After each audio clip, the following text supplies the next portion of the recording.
Hey guys, my name is Paul Griffin. I am coming to you from the beautiful country of Australia in the city of Melbourne, or as we say in New York, Melbourne. Up to you. In one way you're lighting Mel on fire, another way you're bringing him into the world, but you say it however you want. I am at the offices of Text Publishing, which is my beautiful Australian publisher. And I've been asked to read a little bit from a book called Stay With Me. This is a book about a 16-year-old boy who is dyslexic, high school dropout, but amazing with dogs. He rehabilitates them and gets them adopted out to loving homes. Particularly, he's interested in pit bulls. He forms a friendship with a young woman who is an A student but terrified of dogs, was bitten when she was a kid, face bite. This friendship turns into love, turns into trust, and the boy is going to give the girl one of the dogs that he fixed up. The girl trusts the boy at this point enough to take the dog into her home. Boy goes home to pick up the dog and finds that the dog is dead, has been poisoned by his neighbor. So that's the setup. Rage swells like a heat blister in my throat, my heart behind my eyes just clawed clean now. I don't know if I'm being pushed out of the room or being dragged, but I am staggering down the stairs to my neighbor Larry's door. I see my fist pounding on it, like I'm possessed, but I don't have the will to stop the demon. This isn't me now.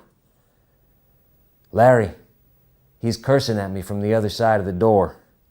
He's fading in and out of that hissing noise, but I can make out what he's saying. He's saying, I warned you.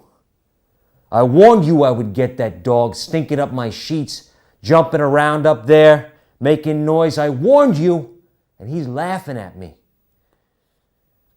Larry, he's that darkness that they say is between the stars, between the galaxies. There's just nothing out there. He can't be a man. We can't be the same, but we are. Oh, how we are. I hammer Larry's deadbolt lock with a high kick once, twice, I'm in. Larry reaches for his baseball bat, his mouth as wide as his eyes.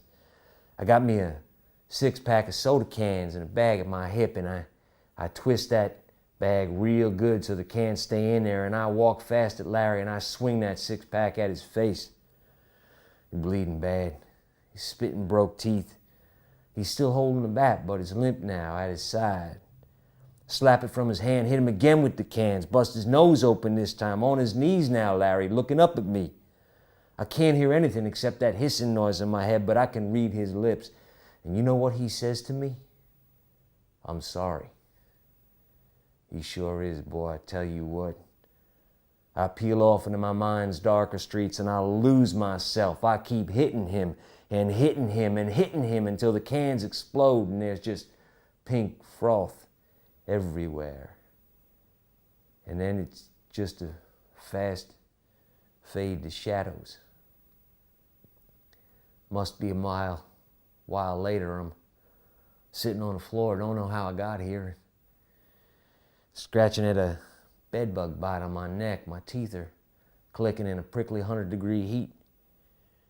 Cats are staring at me from the kitchen counter. One of them's flicking her tail, the other one's licking the dirty dishes piling in the sink. Out the window, the clouds of burnt rags. Sound comes back on. Cop's voice. He says, son, I hear the echo of little kids laughing. They're playing chase down the courtyard. And I wonder, if my girl was with me, would she have been able to stop me? Would her touch have been enough? I was a man. I was hers.